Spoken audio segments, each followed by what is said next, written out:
Before the age of machines, synthetic fertilizers, and high-tech irrigation systems, there was tradition. Ancient, time-tested techniques that fed entire civilizations, shaped cultures, and respected the rhythms of nature. But what if I told you some of these age-old farming practices are still alive today, still feeding families, still healing the soil, still reminding us that old doesn't mean obsolete? In this video, we're diving into the world of traditional farming methods that have stood the test of time, and why farmers around the world are still embracing them, even in the 21st century. High up in the mountains of Peru, in the misty hills of Southeast Asia, farmers are still carving the land into steps. Terracing, a method that dates back thousands of years. By building flat platforms into steep slopes, farmers slow down water runoff, reduce erosion, and make the most of limited arable land.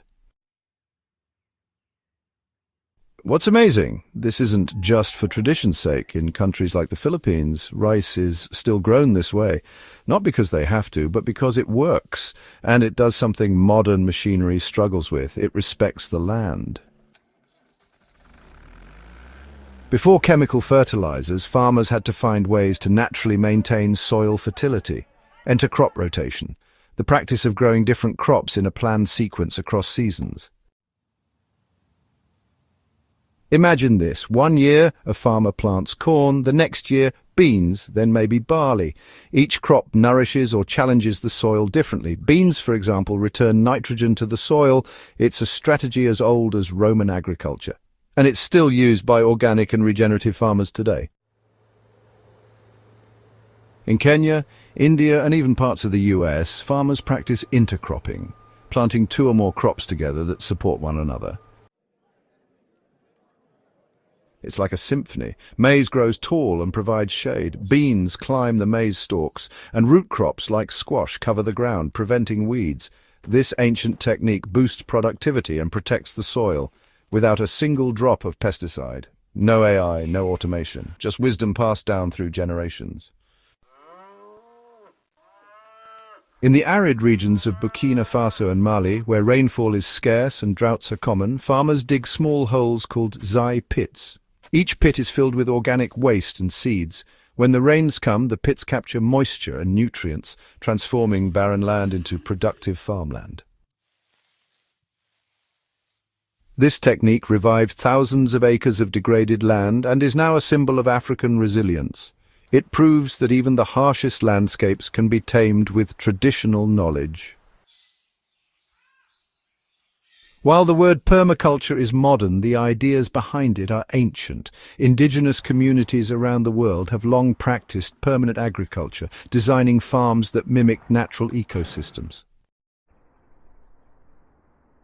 In parts of the Amazon, farmers create forest gardens that grow food year-round without clearing the forest.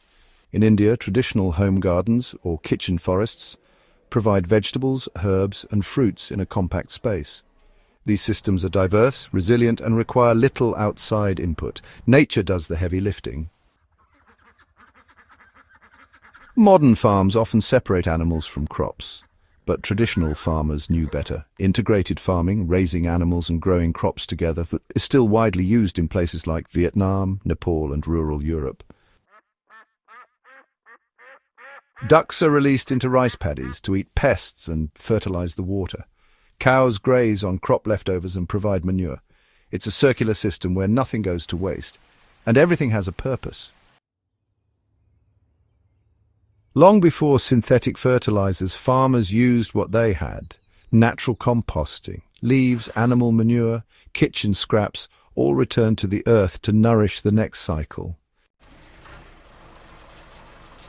Today, this practice is making a major comeback, not just in villages, but even in urban farms. Why? Because chemical fertilizers can damage the soil over time, but compost, it builds life. It feeds worms, microbes, and plants alike, just as it did thousands of years ago. So, why are these traditional methods still in use today? Because they work, they're sustainable, and most importantly, they respect the balance of nature. In a world racing toward industrial agriculture, maybe the future of farming doesn't lie in going faster or bigger, but in going backward, back to the roots. Because sometimes the old ways are the best ways. If you found this video eye-opening, give it a thumbs up, subscribe for more fascinating insights, and let us know in the comments which of these traditional methods surprised you the most.